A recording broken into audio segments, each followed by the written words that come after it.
late edition. Okay, 12:45 a.m. Wake up. Whatever, we're fine. Was there ever any doubt? No, not in the game. Not really, but I smelled overtime. I thought I got a whiff of overtime. But not in the game, and not in our ability to show up for this show. We said we were going to do it, and we're here. We're going to be here for the Lakers game as well. So, that's right. To those of you joining, we'll welcome people here joining late, joining the stream. We may or may not have other guests as we go, and as always, we're going to hop on Locker Room afterwards. So, guys, let's just start. Let's start at the end.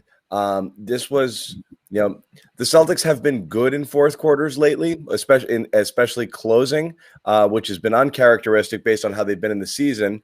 But they went up against one of the most clutch teams in the NBA, and it looked for a little bit there. Celtics had that, I think it was 117-109, and then they just kind of stopped for a little bit from that 5-minute mark to the 1-minute mark.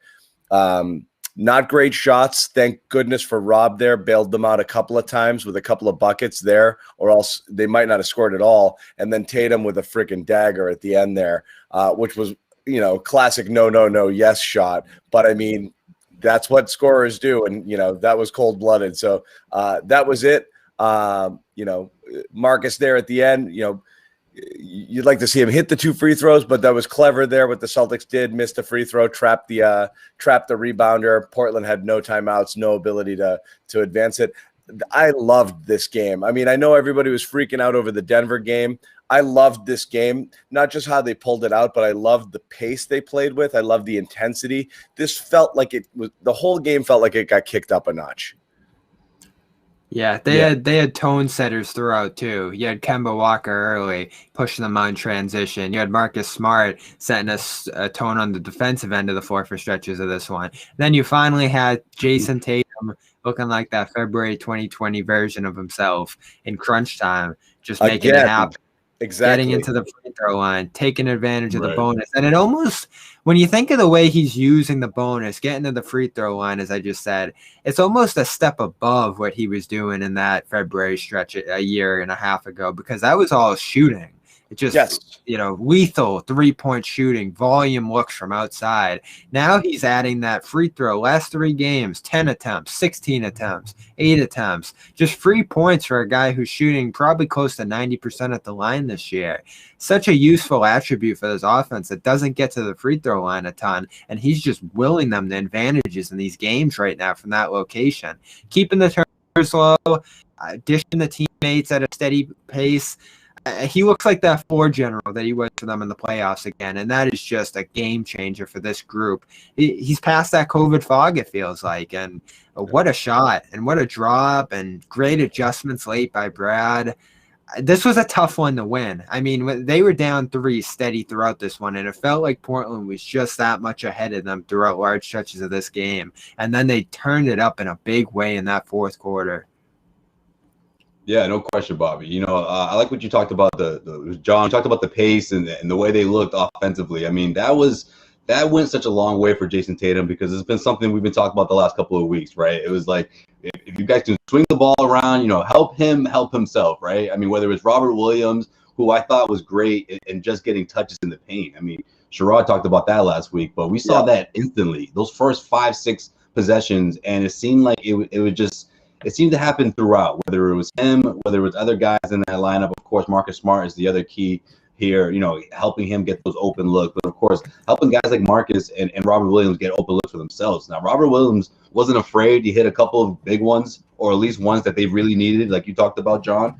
And I thought that what I loved the most about Tatum was, I easily was just as excited to see him get to the free throw line than I was to see him hit that 3-pointer down the stretch, the dagger, right? Because that's like the superstar swag that you see throughout the league, throughout top 10 NBA guys, where they can keep their composure, stop the bleeding, and just get to the free throw line. Stop the, not panic, not have your teammates try to do too much and try to make up for what you were unable to. No. Just control the pace, take your time, get to the hoop, of course, and then ultimately get to the free throw line. I thought that was huge. For the Celtics. Yeah, and I agree. What Bobby said with Tatum too is right. Is spot on. You had that. It's totally right. That that stretch that he was on last year pre-bubble was all just Dame Lillard stuff. Step back, in your eye, nothing you could do, just hitting these, right. just knocking down these threes in people's faces all the game long, just unconscious shooting, as you said. But you look at his shot chart here, the majority and the efficiency with which he got 32 points, that's totally different. That's a different wrinkle. The 10 free throw attempts, 4 out of 7 3-point field goals. He only attempted, I think, 3 shots outside that weren't either 3-pointers or in the paint. And that's also not counting all the times he got to the line, which meant a lot of that stuff. I mean, these are the types of things you're talking about with Tatum that you want to see him hunting a better quality of shot. And it seems like he's doing that these last few games in a totally different way. So you talk about an evolution. It's contagious though, John, right? I mean, that's the important part. I didn't have to cut you off. I want to make sure I get this in here. But you look at the other 2 teammates in that starting lineup, and all 3 of them, they scored 20 plus tonight, we got 64 plus points from those 3 guys, and Tatum, Jalen, and Kemba Walker. When's the last time we were able to say that? Or when was the last time we were to say, oh yeah, this is what it's supposed to look like? Each of the big 3 goes for 20. You had a game last week where Smart was one of the 3 guys. They had three guys go for 20, and Smart was one of them. But you want to see the Kemba Brown, and I loved Kemba tonight too. The bounce he was playing with was awesome. And what's funny is, like, Jalen was the guy who was hot early. He shot out of the gate, was their leading scorer. And then it just, kind of Tatum took over. But it was a classic game of, like, we always talk about, like, my ball, your ball sort of offense. But today it felt more complimentary. Each guy was kind of heating up at a different time. It wasn't that the other guys had gone ice cold. Just all game long, it was just a different guy stepping up. And it's when you have all of those weapons doing what they're doing the way they were doing it. But again, you're right. It's the type of shot that they were getting. Everybody was attacking more, a ton more inside, outside paint touches, as we've been talking about. It felt different. This felt like a different vibe of game than ones they'd played in the past. Like I said, it would have sucked if they lost it, but I really liked. I just liked the whole. I liked the way they played this game, both ends of the floor. And again, I know Portland put up points. It's a friggin' dynamic offense here. I mean, I thought they played pretty well defensively as well.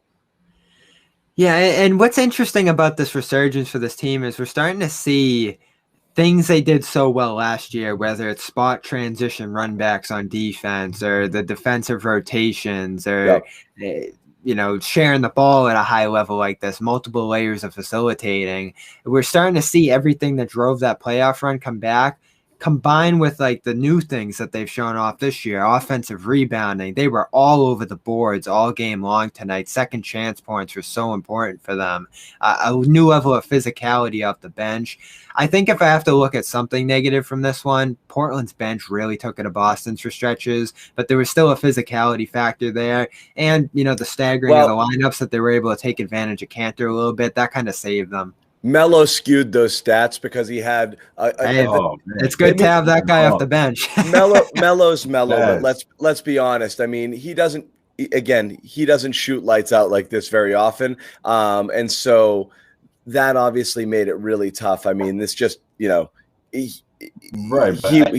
was out of his mind, and he can do that. He can do that sometimes. Not to that what we saw tonight, but he sets the stage for those guys in that 4 sometimes. But again, I mean, that Portland, the defense down the stretch, that's the thing. I mean, you're playing, shot for shot there. The Celtics got the better end, obviously.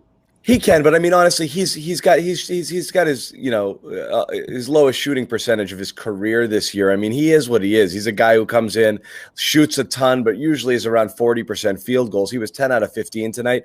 It's hard to count on that. I mean, he was hitting everything, and that little stretch there where Grant was on him too, and he got those threes and got him back in. That was the wrong. They just let him line up Grant every time. That was the wrong. That was the wrong matchup. Times in a row. I'm like, you're gonna just keep putting Grant on it. I was like, you had Romeo come off the bench early, and I liked that, but he didn't get any run again. You'd certainly, I think, on Melo there like to see, as he was heating up, a Romeo or a Semi would match up a little bit better, but maybe they were just counting on him turning back into a pumpkin at some point and not being able to continue this hotness, and it burned him. And It is what it is, but I think that skewed the bench stats there because just Melo went off. It's something about that national TV Melo. Somebody just put it in the chat. TNT Melo. That's a good point. There's something to that Grant Thompson duo, though, and they had a plus performance together again in this one. No offense from those two. You had a nice kick out from Thompson to Grant for 3 late that ended up being pretty important. Thompson probably cleaned up a few buckets throughout the course of this one and then missed a ton of other ones inside. But late in games, particularly in these second halves, those guys are wearing away at opposing bench units too inside and packing that paint all over the boards. They've unlocked something there between those two, and it's allowed Grant to be more effective in these games outside of those mellow scorching stretches. Well, he had a nice block on Lillard late in rotation, and Thompson's holding down that paint right now, blocking shots, being a rim protector. Just a new dynamic there off the bench that you didn't see early in the year. By the way, just to show you how rare the Melo was. Anyone know Anyone know his output in his last game 2 days ago against Miami? 4 points. 0 points on 0 for 4 shooting. Before that, 11, 7, 8, 10, 6. So again, this was an how about that movie? How about that movie throwing Pritchard? I mean, Pritchard and Grant had an education about as old as them on the other side. Surprised he only took 4 shots. 0 points last game off the bench. So Celtics, by the way, moved into 5th place in the East with this win. They are now 1 game behind the 4th place Hawks. So look out! Yeah, exactly. 4 is there for the taking. I mean, it is, and it has even at their worst as the 8th. They're like a game and a half back at when they were like the 9th seed or the 8th seed. They've never further than a game and a half or 2 games back. So it's always been within reach. It really is a who wants to take it sort of thing. And you're right. If they go on a streak or they start to play like this, and again, we'll point out here, this is an interesting stat. Oh, wow. 9-2 when Rob starts. But anyway, yes. But anyway, it's there for the 4 or the 5 seed is there for the taking, and the 4 or the 5 seed is the key. Getting into one of those 2 spots, it doesn't really matter which one. If you get there, your fortunes are a little bit better. You wouldn't mind necessarily the 6 either, but again, 4 or 5, you definitely want to get out of that play-in situation. And see if you can get in there and then get home court. Happens. If it's there for the taking, get yourself home court round 1. Why not? Yeah, it's relevant. I think it's relevant. You're gonna have some fans in there. These are Boston fans we're talking about. You got to remember these chants that really dig deep, that can really get under opposing players' skin. I think Boston's the place for that, especially during the playoffs. You know, when the sun's out and everyone hasn't been, or most people haven't been to a Celtics game in a long time, they'll show up. For sure. Yeah. So Kemba doesn't even know. Like, think about it. Kemba and they don't know. They haven't had playoff basketball at the Garden yet. There's a big difference. Yeah, that capacity thing's probably still going to be in place by then. I can't imagine they're going to jam too many more people in there, if any more at all. And we've been there a couple of times, Josue. It's a good atmosphere. I'm sure it'll ramp up to a new level above that come playoff time. Yeah.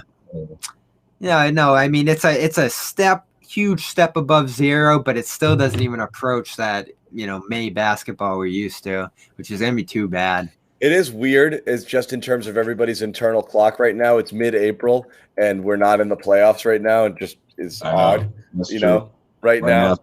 Yeah. Double playoffs. This past weekend would have been, right, round 1 most of the time. You can start to feel it, though. It's warming up a little bit outside. These games are starting to get a little more intense. The playoff race, we're looking at the standings every day.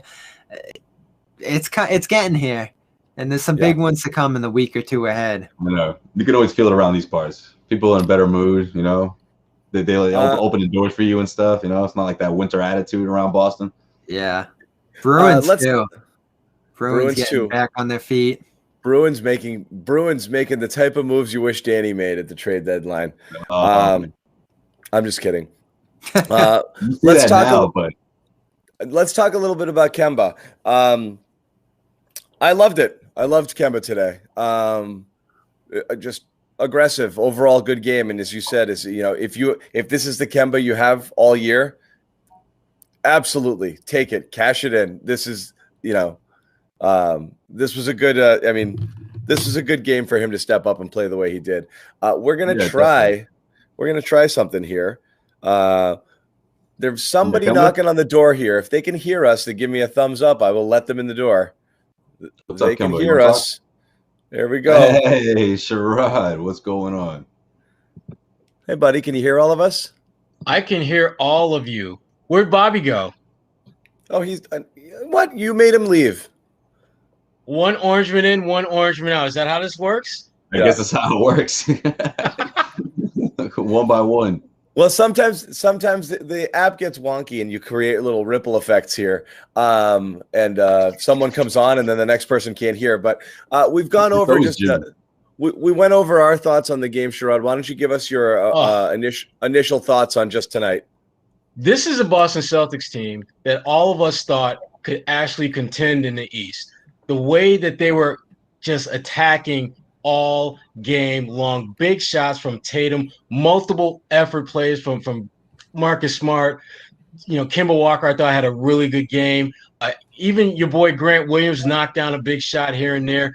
This was as complete an effort as we've seen from them in a long time because so many different guys did some really awesome things. And again, I'm going to beat this horse into the ground. They were attacking early on, getting the ball in the paint. They weren't necessarily scoring, but they were loosening that Portland defense, which is pretty damn crappy to begin with. But they were loosening them up early by forcing them to defend the paint, and that opened things up for the perimeter. And to me, it was one of the better games they've played. The aggressiveness led to easy turnovers. I think at one point it was like a 24-5 advantage in points off turnovers. That is the Boston Celtics team we need to see more of. Yeah, their advantage in so many areas of this game grew so decisive, and it was such a close game that as it went down to the wire, but they were doing so many things so much better than the Blazers, whether it was that ball control facet, 3-point shooting. The Blazers were bricking shots, frankly, down the stretch, and Boston just kept either getting to the free throw line or producing good looks from outside themselves and knocking those down. So I thought they were more dominant than even that fourth quarter result will ultimately show late. But that made up for a first half where I thought they weren't all that impressive, especially on the defensive end. Like that was a disaster in the first half defensively. Yeah, the way first half. Yeah. Yeah, the way Carmelo Anthony was getting great looks. I would have thought it was Seton Hall out there defending them instead of the Portland Blazers. Every shot he wanted, he got whenever he wanted, and it didn't matter who was defending him. And you just can't allow that to happen. I love Carmelo to death, but there's no way in hell that he should have had as many great looks as he got. Well, that's the good life. At this point in his career, he gets to line up Grant, he gets to line up Peyton Pritchard and just go at those guys. I know, and I know you Cuse guys love it, and you've got visions of what Melo once was. But again, Sherrod, we were talking about him earlier. Melo's last few games prior to this one, two days ago against Miami, a goose egg, 0 points, 7 points the night before that, 10 points. Like this was a Melo you don't see that often anymore. TNT Melo. TNT Melo is one of our commenters put out there. And so he brought it tonight. And again, I think that was the aberration that kept the game closer, because I actually felt like the Celtics overall played a more dominant game than the final score will show, at least in the stretches where it counted. I felt that way too. I agree with you, Bobby. John's not trying to give Melo any flowers. Jeez, and you know what's impressive about that? I'm fine with it. Was 3 years old when Melo first played in the NBA, man. Like he had a good game. Melo had a good game. You always have to consider the opposition. Like I said, is the Denver game, everyone gushed over it. I was less impressed because I thought Denver played so poorly. Like, I can't imagine a worse game. This was a Portland team playing at its highest level, and it was on the road. And the Celtics, I thought, were an arm's length ahead of them. They outplayed them there. Both teams played really well, I thought. And then you get that extra gravy from Melo. This is the type of game Portland plays this game and has Melo go for 25 off the bench. I think they expect to win it. And the Celtics, again, they brought that energy all game long, as Sherrod said early, getting in the paint, aggressive, attacking, setting the tone. They did it all game long. I loved the pace It felt like a playoff type of game.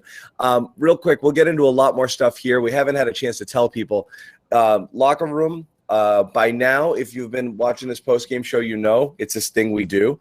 After the post-game show is over, we head over to locker room and we talk to you guys. Yes, it's late. Yes, we're tired. No, we don't care. We're still going to do it, okay? We're going to go. We're going to do it. We're going to talk. Pretty good. I feel right. This is second wind right now. Seriously, you can't get rid of this adrenaline. Like second wind and a half carafe of coffee at midnight. It's not advisable. But I went with Barry's tea. Yeah, no, I literally have my French press next to me for a refill right here in case I need it. It's gonna be a late one for these two. Yeah. So we are going to do it, but I will not disclose what I've been drinking. But I'm feeling pretty good. Sherrod will get to bed easily. Bottles over there. I see the wine bottles out there. I see you, Sherrod. But for those of you who haven't experienced it yet, it's an audio-only app. It's free. Download it on the iOS store. It's not available on Android yet, but hopefully it will be soon, and that'll allow more of you to join us. Download it. We will put a link in the chat and let you know where to go, and we're going to go over there. And the cool thing about it is you get to talk to us, and we hear from you in person. You guys are all over the chat every game. It's a ton of fun watching the comments scroll through. But we've had a fun time getting to know some people, getting to hear their voices. So if you haven't yet, join the conversation. It's fun. If you don't do it tonight, next game, we're going to be doing it all season long. So Locker Room app, go download it. Go to joinlockerroom.com.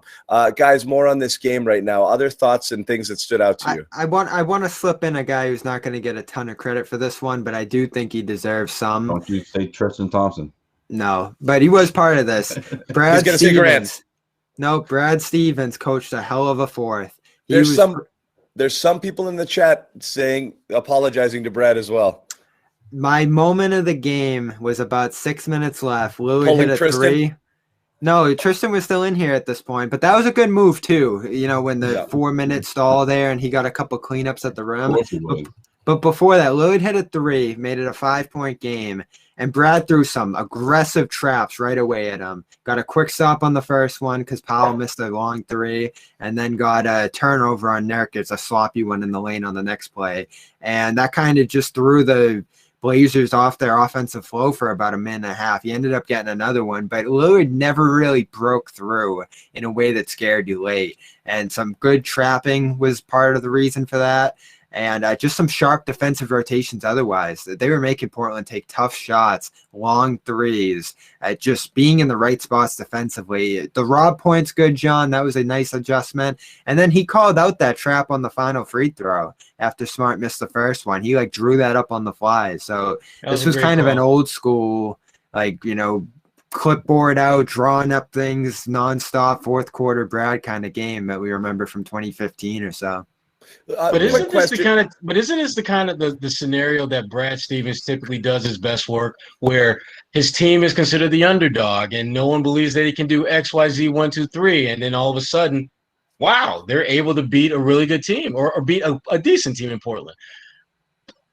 But I'm not buying that. This team is playing now at the level they should be playing at. They're a good team. This is what good teams are supposed to do. So while they may be trying to galvanize this underdog, mantra, a chip on the shoulder, they're not fooling anybody. They're a good team, and they're finally starting to play like it. This is why a lot of the rants and the anger from earlier, from various stretches throughout the season, I didn't buy into the excuse making of it's not, they just don't have enough talent. Sure, there is, you get. Well, they're healthy now too. I know, but you get deeper into that rotation. Of course, you're not playing with some major league talent. And when they were down a guy, you're right. You see how thin they are. There's still way too much top end talent on this team to have been a 500, to have been floundering around and below 500 as much as they were. And again, there's the COVID situation, and that stuff is real. And you don't know how much it affected Tatum. There's plenty of things, but again, there's a lot of other teams that deal with a lot of stuff too. It's not unique to the Celtics, even though it's been slightly worse for them. There's just too much talent. Yes, the bench is not great, but I mean, when you have Tatum and Brown, That alone, Tatum, Brown, and 3 guys off the street should get you to 500 right now in this Eastern Conference. It's like, remember Moses Malone? This is going to date us. Not literally. But okay. This is going to date us. But Moses Malone back in the day said that he and 4 bums could beat he and 4 guys off the street could beat the Celtics. But I honestly think the Celtics could, those 2 with basically anybody around them.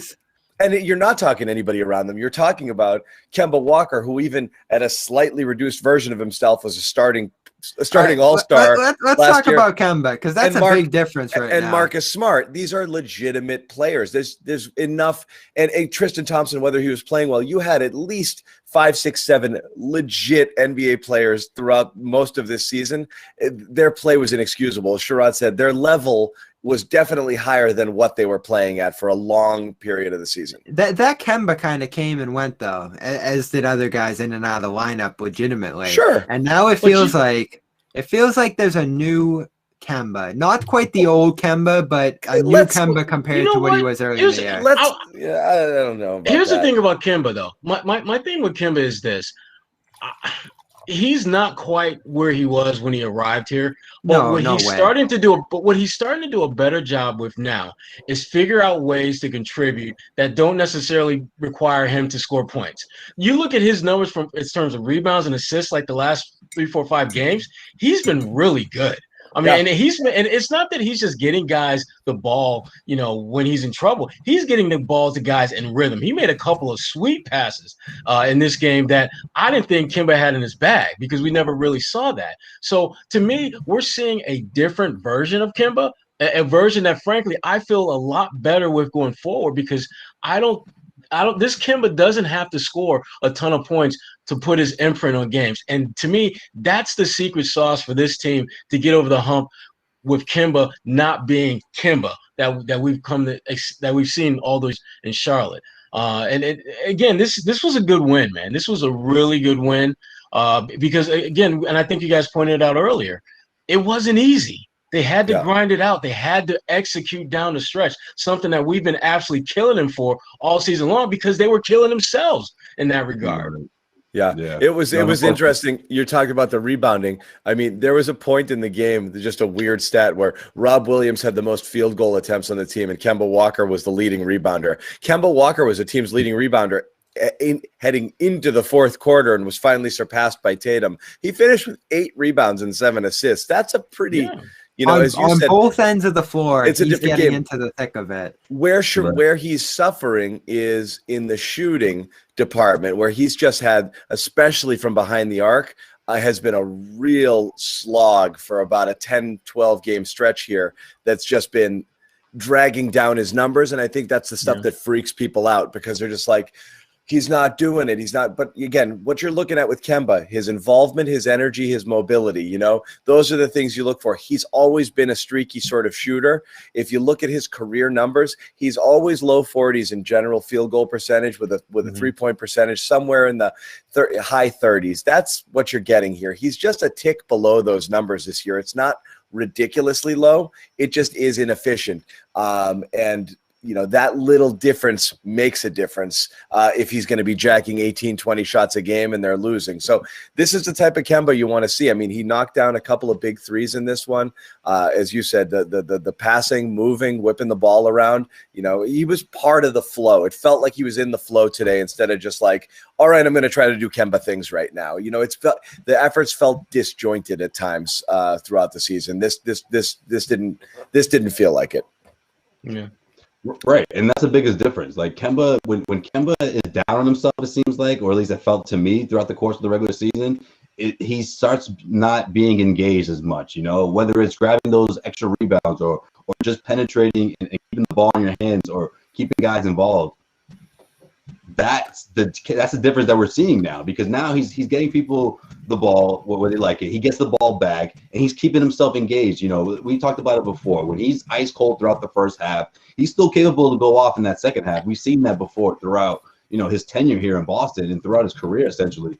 And I think the biggest difference this season, or at least right now in particular, the last few games or so, is that one. Well, at least in this West Coast road trip, one, there isn't the back-to-backs, right? So we're going to see more Kemba, where he's not going to be in and out of having to being forced to sit out.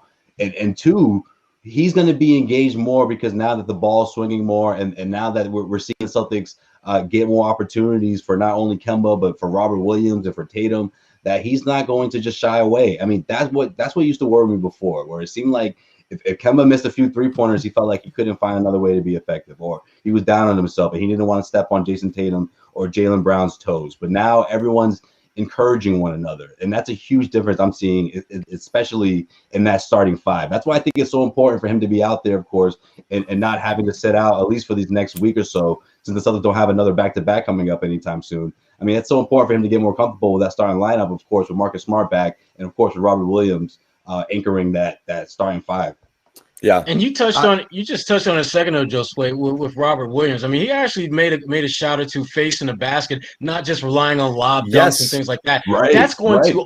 I'm telling you, that is going to open everything up for Tatum and Brown and Kemba, because at some point teams are going to have to put some respect on Robert Williams' face-up game, and when that happens, the floodgates will open. That's been building for about a month now. The key to it for him is to not hesitate, because I think it's in his nature to get the ball and immediately look for who's coming for the handoff. But if he thinks of himself when he catches it, and there was one in the first half, he caught it just short of the free throw line and immediately went up, and that's a tough shot from that distance for a big guy. And it just looked good, and he dropped it. And then he had another face up, kind of post up move where he just got it and turned and put it off. That stuff he doesn't look for instinctively right on the catch. He's always looking for it on the lob or on the interior pass there to go up quickly, but very rarely, as you said, to face up and look for his offense. And there's nothing mechanically wrong with his stroke. It's a good-looking shot. The form is great. It sometimes could be a tad flat, but it's a pretty good-looking stroke. And there's no reason why that isn't the next step in his game. You worried he starts to work. He starts to work it in now. Will he have the confidence to do it in the playoffs when the stakes are raised? I'm not really sure. So I don't know if you're going to get too much of that from him for the rest of the season, but it is the next step in his evolution, and you like to see him. You like to see it. The fact that it's on the report now. That's something that going forward into the playoffs, that's something teams are going to have to bake into their game plan. He may not take a single shot outside of 8 feet, but teams are going to prepare for that because they're going to see that in the regular season, and that's what you want. You can't. You want teams to be thinking about Rob Williams and shooting jumpers, and not so much about double teaming Kemba and closing out on Tatum. It opens things up for the rest of your guys when he's able to pose that threat. And they're still missing him on 3 or 4 easy lobs a game. Easy. Okay. Easily. A couple of them resulted in buckets. Tatum had one, Brown had one. Easy. Smart had another and Smart usually looks for him, but there's more opportunities there. But again, you've got scorers with the ball in their hand. If they get a little bit of daylight, they're looking for their shot as well. So you understand it, but there is a little bit more you can open up there too. And like I said, it's not only that in turn has such a ripple effect there. You get Rob to throw down one of his dunks when his teeth are at the rim, and he just friggin' thunders it down on everyone, and they're like, "Oh my God!" Like, you don't want that to happen on you again. It's in your brain, to keep it from happening, and then it just draws everybody over there, and it really frees up the lane for those guys to be able to operate. So now that we're about 11 games in, I think and I have next to no qualms about his offense. The passing, the shots he takes, the decisions he makes, it's all great. I'm stunned that now where he's taking 10, 11 shots a game, he's maintaining that 75% efficiency. And it's not just because he's dunking every single time. He's got legitimately great touch around the rim. And we're talking about him now at this point being like Mitchell Robinson, DeAndre Jordan, those kind of guys who shoot like 68% plus from the field, which is such a weapon for an offense if you're getting that in volume. Now, defensively, that's where you still have questions about him, because first half, even into the third, when Nurkic started lining up against them, it got a little physical. He started getting bumped off his spot. The lane was opening because of his positioning issues. He's got to hammer it down, tighten it up just a little bit. Their worst defensive stretches of the night, he was a big part of it, not being in the right position in the lane, in the pick and roll. Lillard was taking advantage of him in that aspect of the game. So I'm glad Brad stuck with him. I'm glad he had the confidence to go back to him in the fourth, because there were stretches of this game where he really struggled defensively. And you got to give Brad some credit for that too, John, because there were times in the past where if he saw that from Rob in the first half, he would get away from him for the rest of the night. Again, it's the alternative is going to Tristan. And to be candid, I think Tristan wasn't very good tonight either. Brad has come to the light that Tristan is a nice backup who can give us minutes and can do some really solid things. But if we're going to elevate, if the Celtics are going to elevate as a team and get back into this race, you got to have Rob out there big minutes. I can't lie. I thought we were going to see some Cornet tonight, but we didn't. No. I mean, look, with Rob, it's always a calculus, right? Like, I mean, it's like with anybody. I mean, that's the thing. It's funny. Like, I mean, you watch Tristan Thompson fumble all over himself when he gets a rebound trying to get it to put back. He missed a ton of shots inside tonight. That was a killer. Or he catches a pass on the interior, or you watch him run the pick and roll and you see how it doesn't suck the defense at all. There's no respect for his role, and there's no gravity, that it's almost pointless to run it because it just nobody follows. I love the way he's playing defense right now, though. The defense is great, but what I'm saying is, again, there's the calculus there is like, what we've been talking about all year. We nitpick Rob to death for the things he doesn't do, but it seems like everyone else gets a pass. Like, there's a lot that Tristan doesn't do. Thankfully, though, for the first time all year, his defense is closer to what you thought you were getting when he first arrived, and that's been making a difference. So now you've got two complementary pieces. So there's really no reason to complain about, whose minutes and this and that. Brad can play more matchups and more situations there, and take advantage of each person's skill set. But you're right, it's just the ceiling on Rob is just so much higher in what he's able to do. Again, that was a tough call late in that game to go to Rob there because you weren't sure what you needed. And it saved them because when they went ice cold, they went into ISO, getting poor shots late in the clock and 3-pointers and this and that. Rob's 2 buckets there kept Portland from going on a who knows what to run and stealing the game from them. So that made a difference. Yeah, for sure. I think a lot of the time too, like I think Rob's starting to, or at least Brad, I should say, starting to trust Rob down the stretch with his instincts. Like before, it seemed like he was always, double guessing himself, or seemed like he was always a couple steps behind. But I think he's finding ways to be effective when that lob isn't there for him. And I think a lot of that has to do with the fact that he has great hands. He's a good passer. I mean, that's hard to find for someone his size and for someone who's that athletic. I mean, it's a huge advantage to have on the offensive end. Yeah, I don't know where that comes from even with him. I mean, I know he's a guy who, when he practices, is doing a ton of face-up, dribbling, ball handling work. I've watched a lot of videos of his workout from last off season, and he almost looks like a forward the way he's practicing in those situations. He just has a knack for it, Bobby. Yeah. Honestly, I don't even know if something you can necessarily teach. I think he's just something he's picked up, and it's a huge advantage for the Celtics. When he first got here, and I would talk to some guys like Al Horford who would say that Rob's a really good passer, and I just thought that Al was just absolutely bullshitting me because right. I didn't see it. I didn't believe that. That was a she's nice, sort of compliment. Like, he's a terrific passer. Like, sure. Yeah, but Al was right. Romeo's he's a really good passer. That's what he's getting now. Yeah. He's a really good passer, though. I mean, he's proven that when he's had a chance to play. And again, I think a lot of that just comes from his instincts. So much of what Rob does, I think, is instinctual. When it comes to defense, remember, he was trying to swat anything that left a shooter's hand when he first got to the league. And now when he's really raw, you can tell how instinctual he is. Still needs to dial it back by about 30%. But I like the direction that he's going with his entire game. It seems that things are starting to slow down, and he's starting to figure out how he can be not only impactful, but be on the court long enough to be impactful. He's going to have some days where he's going to have setbacks, obviously. But I think overall, he's much better now than he was a year ago, for example, in that regard. Yeah. Right. I mean, you talk about evolution of players. We saw what we saw from Jalen last year, almost making 2 leaps. Tatum making a leap in the middle of the season.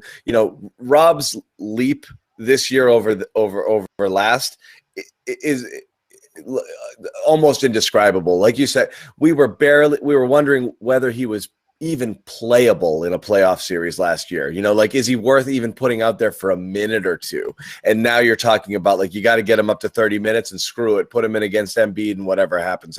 So, I mean, he's on another planet. And again, this is a thing where you take a step backwards by losing some players on your team that you were expecting to maybe have, and you need other people to step up. So you need the continued evolution of the Jays, which you're getting, and you needed something like Rob. You needed this Rob revelation, or somebody to kind of step into a role. If it was Nesmith came out, was awesome out of the gate, or Romeo, you didn't get it from those guys. You got it from Rob. So that's huge.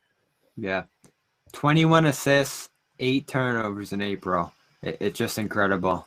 Jumping right into the lineup and playing at that level right from the jump. Finding cohesion with these guys, not making a ton of mistakes. It's remarkable what he's done this year. It's really the story of the season, because when this guy got drafted, Sherrod talks about year one.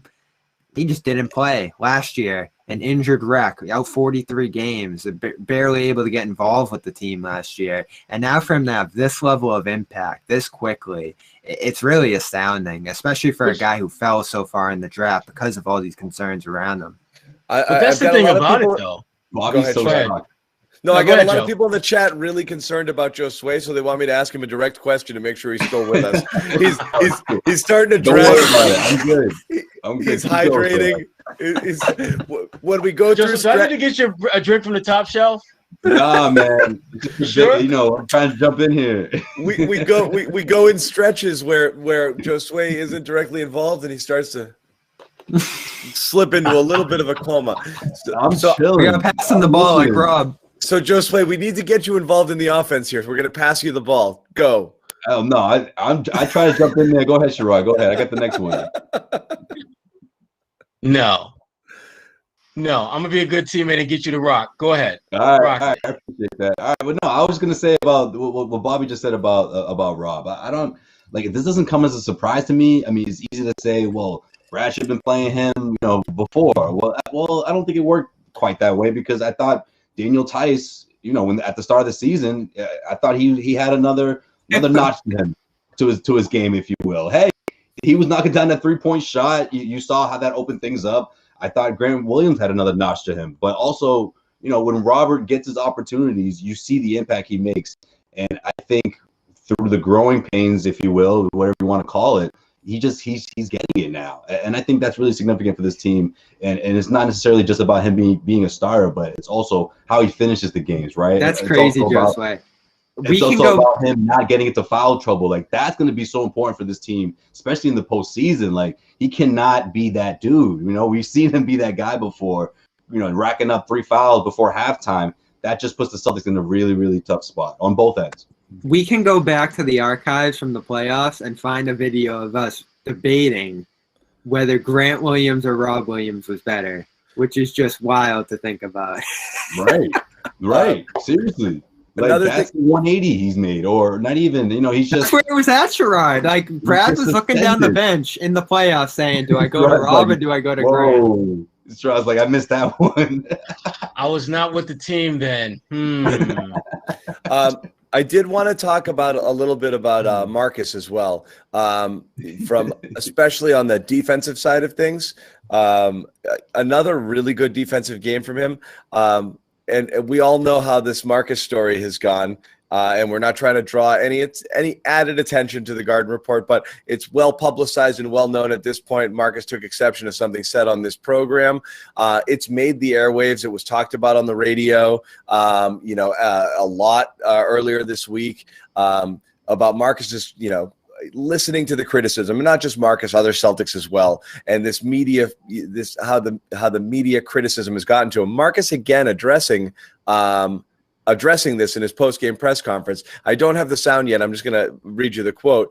Marcus was asked again on returning to his all-defensive team form, and he said he's just getting started, and again acknowledged that he heard the criticism and it fueled him. So again, you're welcome. But also, welcome, Celtics fans. You're welcome. But John, it's really, really, really dangerous when a player attributes elevating their game to outside noise, because it sets you up in a way that you shouldn't be motivated or get added motivation because someone said something about you. I mean, you've got to get your ass out there for 30 some odd minutes and go all out. And that's what Marcus is doing now.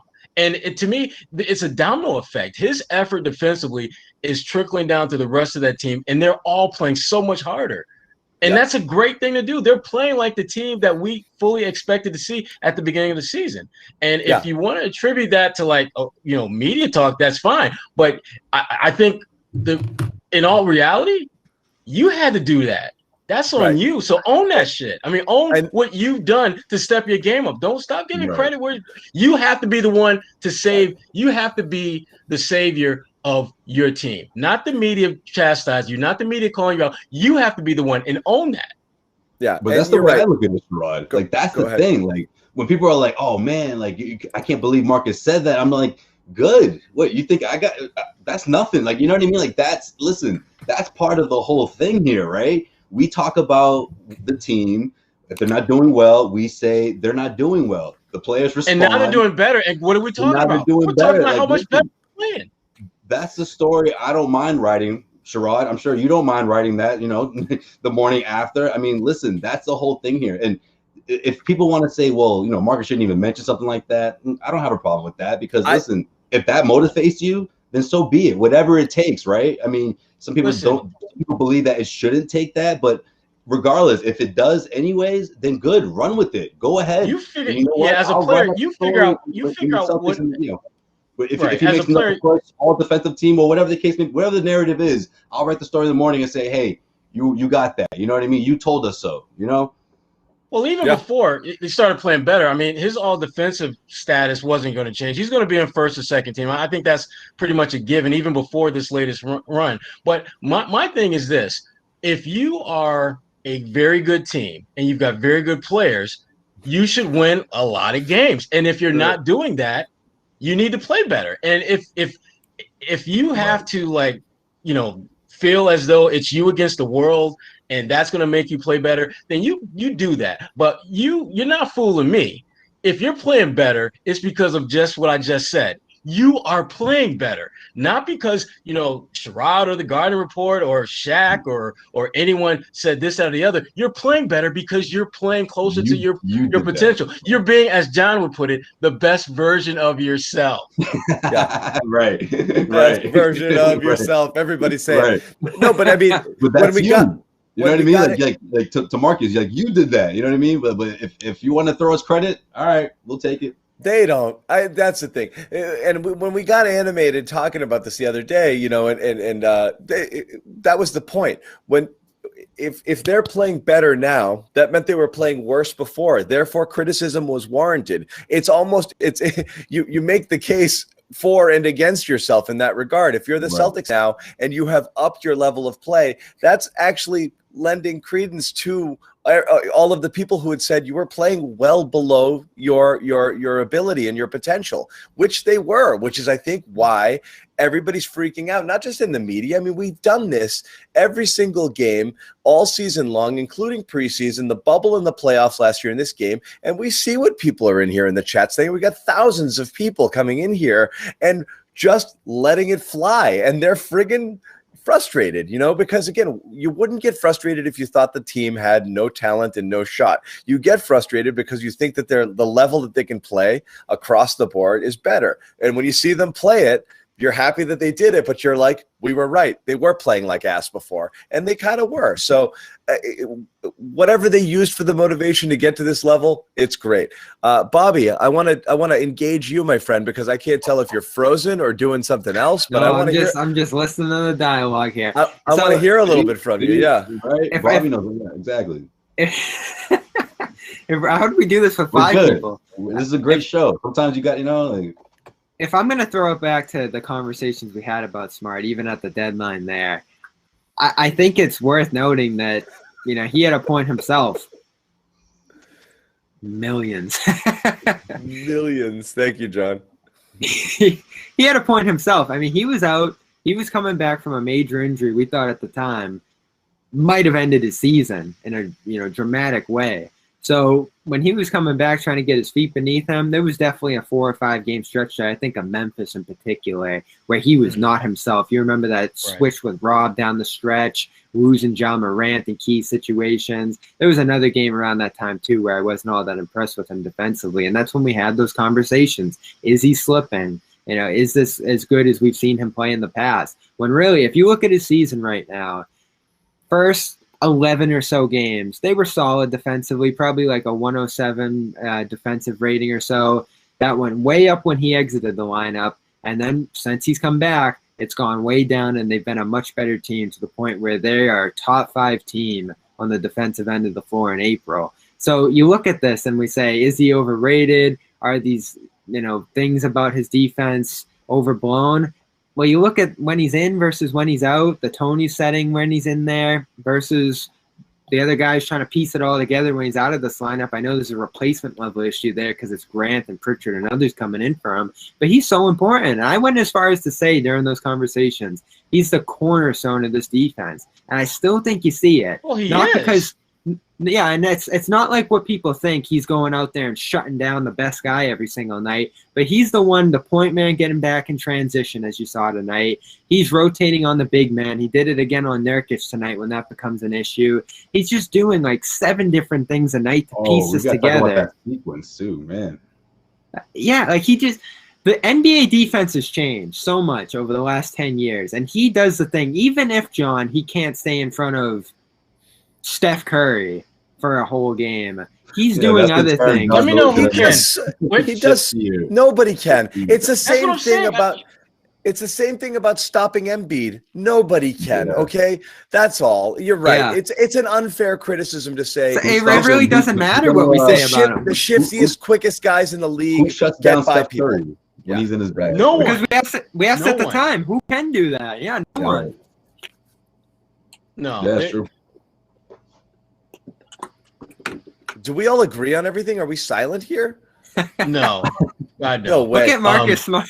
So I am going to tell people. I'm going to tell people once again, real quick. We're doing the locker room thing. We're probably going to slide over there again. We went a little longer than we wanted on the postgame show, but there are millions and millions of people here right now.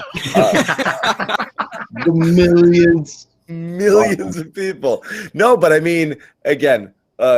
Between all of our platforms, quite a few people in here right now watching and listening, not just, the main YouTube here, but we don't want to disappoint. We don't want to leave you. So we do want to hang a little bit longer. So Josue and Bobby will hang and close out this show and then join us over on Locker Room. Sherrod and I are going to head over in a little bit. Someone's going to open up a link for you and put it in the chat. And we are going to head over. We're going to head over in a few, probably, we're at the 52-minute mark, probably at the hour mark. Sherrod and I are going to head over. These guys will limp in a little bit later. We'll be running by as you guys are trying to open the door. Josue is going to crawl in. I'll be laid back. That's good about the locker room. I can just be chilling. I want to say this is what's crazy about this show. We've been doing it for years now. Every single year, there's a point in the season where everybody is low on Marcus Smart, and then usually it builds up around playoff time where every host on this show just ends up saying, "Yeah, he's great." Yeah, everyone just has to concede by the time playoff time comes around. I guess this is. Go ahead. Yeah, I'm trying to remember when I was ready to cash in my Marcus Smart stock, and I don't think I ever really. That was the craziest thing about it. He named you, which is weird because he named you. It was mostly me, but I do it 5. I love the dude. For me, it's 5 to 10 we all talked times. about trading him. I really think that's what it came down to. Is we were legitimately putting his name in deals. If you're a 500 team. That shouldn't be a 500 team. Everyone on the roster should be someone you talk about potentially trading because you're looking to make yourself better. Does that mean you want to trade them? No. Does it mean you're actively engaged in trying to get a deal done? No. But you should be having conversations to know the value of your team. That's to me. That's just being a good steward of the team that you're running. And again, then it comes down to. I was thinking Sherrod pulled the KOC or something. I don't know. Someone said something. Sherrod just like, yeah, that's true. And then No, maybe Marcus saw that. Guys, it just comes down to the narrative. That's what I thought it was. Marcus saw that one. Yeah, I agree with that. He was like, "Oh, for real, Sherrod." Like let's throw it back, Sherrod. Looking back on how this has gone, would you have still done the Lonzo Ball swap that you threw out there? I would talk about it. It depends on what I have to give up. Yeah. Marcus Smart. Straight up? Marcus in a first. But that's another thing too, Bobby. You're having this conversation in a couple of months. Like, everything can change by then. We'll be doing it again come summertime. We'll definitely be doing this. Yeah, absolutely. Stay tuned, everyone. At some point. Guys, the link is in the chat right now. If it's not pinned, it will be shortly, but CLNS Media here just put it up there. That's where we're going to go in a couple of minutes. I'll give you guys a heads up before we do. Look, guys, the Marcus Smart thing has always come down to not whether Marcus Smart has value to the Celtics, not whether Marcus Smart does a million little things, not whether Marcus Smart is gritty and plays defense, the type of guy you want on your team. The answer to all of those things is yes, times 1,000. The Marcus Smart conversation always comes down to, are we really talking about this guy as an immovable piece that you couldn't possibly ever consider trading for potential upgrades? Like, you can't improve if you included Marcus Smart in any trade. And it's like, well, of course, as Sherrod said, of course you're going to talk about it. Like, you're talking about trading him for players who can do a lot of things that he doesn't necessarily do, or younger players or players that help you in other areas. There was an inverse to that, though, where we talked about, would this guy go to a losing team and really shake things up, and do losing teams find value in that? And it seems like they did. It seems like they did. And I still think teams like Sacramento, Orlando, those kind of teams, when he was a free agent way back when now, are kicking themselves a little bit for not pushing just a little bit more to try to get him in there and make a real offer. Because the Celtics, they essentially signed him uncontested. Like they gave him I think what ended up being a fair deal probably for both sides. But he never got an offer sheet from anyone. No, it was below market value. Way below. He gambled. Way below. He had a better deal earlier, didn't take it, and lost money. It was below way market. Below. And the thing below his market, it was the market. You just didn't know it. Yeah. Right. Below what they were willing to pay him before he shopped, and then they saw there was nothing there, and he got well below. I just, when the reason why I cringe and stomach curl when I think about like him at Lonzo, for example, is that all the teams that I've dealt with and been around that won championships had a Marcus Smart like guy in the roster. James Posey, Lindsey Hunter back in the day in Detroit. You start going just that gritty, grimy, do whatever you have to do to win the game type of guy. And no disrespect to Lonzo Ball, who I think is a very talented player, I don't think he's ever going to evolve into that kind of guy. And when I look at the rest of the guys on this roster, I don't see anyone who's got that kind of dog in. Lonzo's a little too cool for school. He's a quiet guy. He's not speaking up. This is Bobby. This is what I think would happen. I would pull a Lucy Charlie Brown number where I'm like, yeah, I'll think about trading Marcus Smart. And the minute it comes time to pull the deal, I will pull it off the table and be like, nope, I'm keeping him. Because that's how I felt. Yep. The more I think about it and think about Lonzo and look at all the different pros and cons, if you're serious about winning a championship sooner rather than later, you either find someone with a similar dog-like grittiness to them, and then you think about trading him, or you keep him in the fold. Now, if let's say you had like a Matisse Thybulle, for example, if you had him on the roster, that we got something that's a different conversation, because you've got that he is very Marcus Smart-like. I think this gets lost in the conversation. I'll throw it to you, Joe Swain, in just a sec. But what gets lost about Smart and what makes him so tough to replace is this guy was an elite prospect coming into the league. Yes, we talk about it all the time. He was a scorer. If he came out after freshman year, he was the #1 pick in the draft. Passing, rebounding, size, versatility. He brings all that and everything you mentioned right there, Sherrod. So Lonzo certainly has that cachet too. #2 pick in the draft. Elite prospect. No question. But does he have that extra level of fire and intensity that Smart does? And those things sort of combine at Smart to, even with his frustrating tendencies, to make him, I don't want to say irreplaceable, but extremely difficult to replace, certainly. Yeah. Like and they don't have anything comparable to it. And that's, for me, that's the thing that makes it difficult to move him unless you're getting someone who's just super, super talented that you just can't walk away from. Well, that's the thing. I'm not sure Lonzo's that guy. That's why I think so, but that's why you talk about it. But on this team, you're right. His value is increased because they have less talent around him. If you talked about Marcus Smart 2 and 3 years ago, he was a glue guy on an uber talented roster, but you could have considered, and that's where I think he fits best. Is a guy on a good roster who really helps you round you out. The major question is going to be for Celtics fans is this a 20? Are you going into the 20+ million range? If that's what it's going to take to keep him, I don't know whether I think similarly to his last go around with the contract, that number that people are theorizing he's going to get, he's actually not going to get. So I actually do think he stays here on what's going to seem like a team fantastic. I think he's going to stay here on what's going to seem like a team-friendly deal because it's bad business in the NBA to overpay for the middle class. And so that's why shelling out $22 million for this glue guy, that does a lot of the little things for you is a luxury a lot of teams just simply can't afford. And so I think he's going to be here. I think he'll continue to be here. But as long as he signs a friendly, manageable contract, his name's also going to be mentioned in trade talks for the rest of his existence, and so that's we're going to be doing this cycle with Marcus, I think, for years. The big difference is, though, he'll be unrestricted this time. And going into it with that sentiment of, all right, I didn't get it last time. I proved it. I'm going to get it this time. And you're looking at those second tier teams that can't get the big fish. You're right. So one of them might say, I'm going for it here. Look at what Atlanta did this offseason, throwing money all over the place just because they wanted to improve somewhere. You're right. You have a team that's got cap space and says, I got to spend it somewhere. Maybe he does. So it is a different equation. Now, Sherrod and I are going to head over. Once again, I want to tell everybody here, this is the locker room situation. Come on over. Anyone want to hang here with Bobby and Josue for a little while longer? By all means do, but it is late. We are going to wrap up this show shortly. Come join us on Locker Room. We're going to take your questions for the next 30 minutes or so, and then wrap that up as well. We just got Josue. Josue, discipline, buddy. Look at this guy.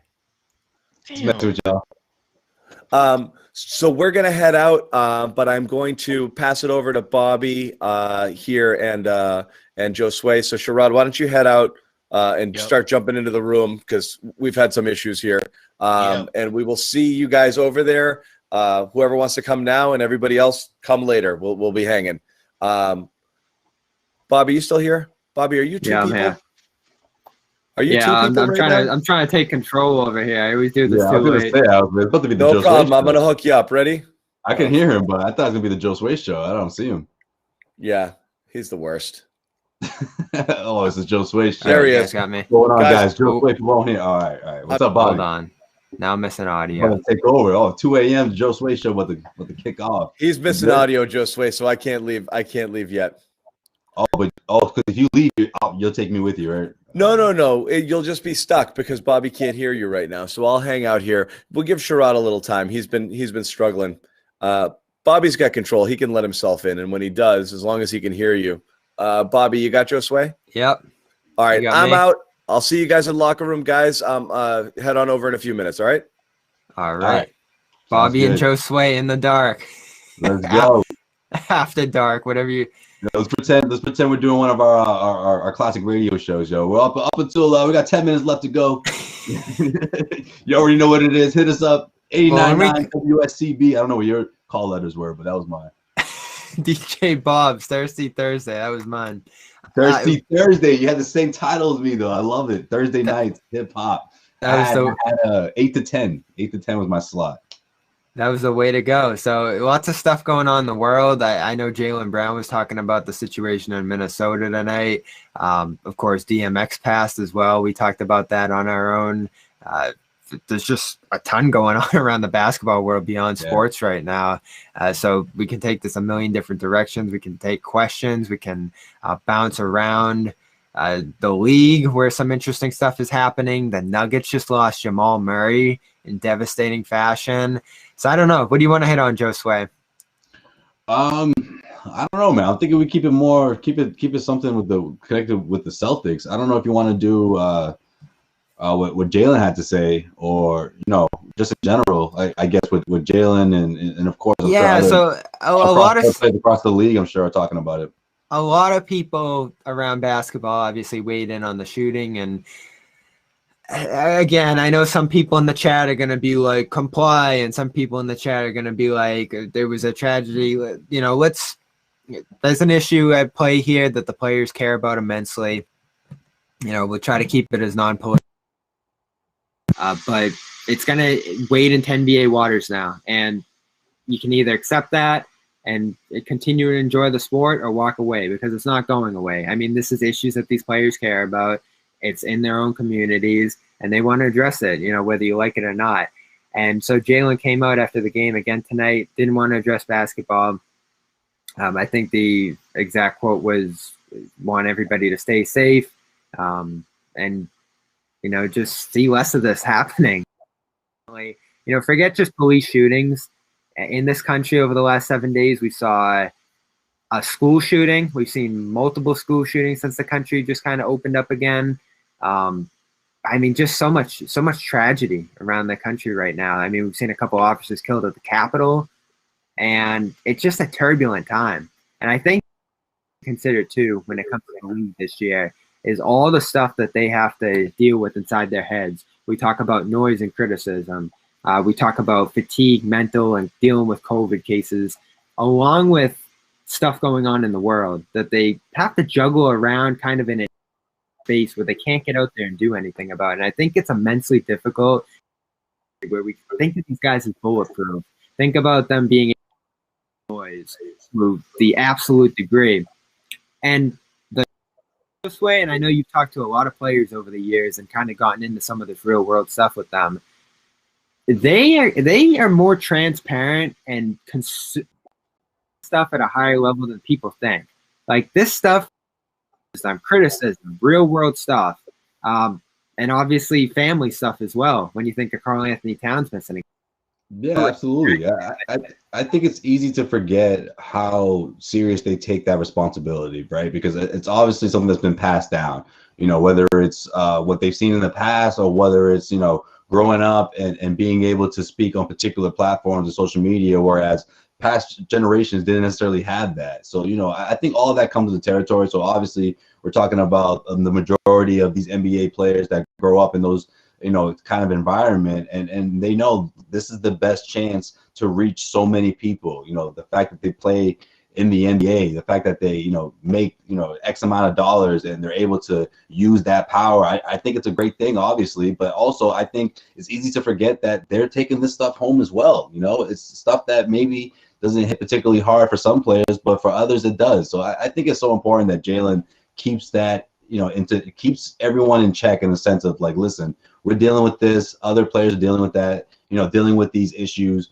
And this is something that affects everyone. And it'll be interesting to see what the NBA does moving forward, especially in the postseason. It's kind of a scary time, Bobby, if you really think about it. I mean, you touched on it perfectly to in the beginning, when you talk about the country opening up. A lot of cities are just now opening back up again. And there's a lot of these mass shootings and these tragedies going on across the nation that can really put everyone in a really scary place to be, as the cities are trying to open back up. And of course, just here in Boston, with the nice weather out, and of course, this is that time when people start to go back out, and we're seeing that already with the new phase, and now that sporting events are allowing, spectators to come back in. So yeah, it's I'm not surprised to see this from out of Jaylen Brown, but I just to see the rest of what the NBA has to, what they have to say, or what they're going to do moving forward, it's going to be really interesting. Yeah, they all touched on it a little bit. Greg Popovich, of course, was most pointed in it. I mean, he went on I'm sure he did. Political crusade there, and then even called out the owners of this league. He said, and what I really love to touch on the intersectionality of all this stuff. Like, there's a gazillion guns in America, and so cops are running into people thinking they have guns. Of course, people in cars are having guns pointed at them, and there's just this whole fear factor there on both sides. Yeah. And of course, when it comes to that school shooting issue, stagnant issue for a long time, do anything about it, and then people on one side want to do a lot of stuff about it, and that kind of creates a stalemate there. But Pop ended up saying, all these issues kind of come together. We're not going to change them. Every solution that gets put on the table, it's no. Basically at status quo for decades now. And he said, maybe we'll look at the owners here and see what they're supporting. Like NBA owners right now, they've got a gazillion dollars. This is kind of what the players did in the bubble. They said, all right, Milwaukee Bucks, we had a shooting in the Milwaukee area. What are the owners doing to impact change in the Milwaukee community? That was kind of the direction Pop took on this. I think Doc mentioned something along the lines of, we're talking about Black Lives are being canceled. He kind of did like a little spin on that. Again, I think people are just exhausted. And I think this is what people, when it comes to players and how they're performing this year, whether they need to take a step out of the lineup for a few days like Kyrie has. Karl Anthony Towns did it tonight, of course, on the 1 year death. I think what you can owe these athletes at the very least, even if you don't support what they're talking about, is at least empathize that they're feeling, and you don't have to absolutely nail them because you disagree with them. Right, exactly. And I think as a whole, a lot of the community is starting to understand that, or at least the NBA community as a whole. And I feel like a lot of that has to do with 2020, having that extra time to really think about things. Obviously, everyone watched what was going on CNN and, during that hectic time. And that obviously resonated in the NBA. And we saw what they did in the bubble and the demonstrations that they did. And, this is a conversation that maybe people that they never had before or weren't comfortable with having, they were forced to have. And I think that's, at the end of the day, the overall goal. When the Celtics spoke out about it, when the NBA decided that they were going to stay in the bubble and use that platform for, obviously not to just finish the regular season and the playoffs, but to also, talk about a serious topic that's going on across the nation that touches so many lives. So you look at all that, and the NBA is going to do their due diligence, and I just think they set the tone just like they did last year. They continue to do that. In the beginning, they set the tone, I think, for all major leagues, all four major sports. And I think they'll continue to do that. I just hope that we'll see a positive outcome before hopefully something happens at the end of the day. It's tough, Bobby. I just hope it doesn't get dark. I hope it doesn't get darker before things get better. No, and you know how I am, Joe Sway. I can say a lot more than this, but I don't want to take this Garden Report. I don't want to take this Garden Report program and make it something different right now. I'm just trying to. All I really want to get out of this is make people accept the conversation and that it's going to happen and that we have to have it. I don't care whether you agree or disagree. I always see we post a lot of these videos of people reacting to these incidents when this stuff happens. And sports fans in general just go, get it out of my face. I don't want to deal with this. I didn't come here for this. And it's like certain people can't flip a switch and tune it out of their lives. So, I don't think anyone deserves to do it. Exactly. But, I'm glad we got to touch on this. We'll go back and talk some basketball. I appreciate anyone who stood by and watched this. I'm sure a lot of people dropped out, but I just think it just hit 2 a.m. Everyone is still rocking with us. We appreciate it. Seriously. Yeah. So we'll jump over to the locker room. John and Sherrod are probably just getting it to work, which is good. That's why we buy our time here. And we'll be back on Thursday, I think, is the Lakers game. Yes, let's do it. Let's see if Celtics can close out this road trip, 3-game road trip. See if they go 3-0. Regardless, this is going to be a great game. So thoughts on the Lakers, quick, before we get out of here. Okay, yeah, let's do it. No, you got any? I'm asking you. DC, let's touch on the Lakers real quick. Yeah. That's a tough matchup, regardless of who's healthy on that side. I just think if we're seeing no LeBron and no Anthony Davis, there's a great opportunity again to close out this road trip with a win. Dennis Schroeder, Trez has been killing it.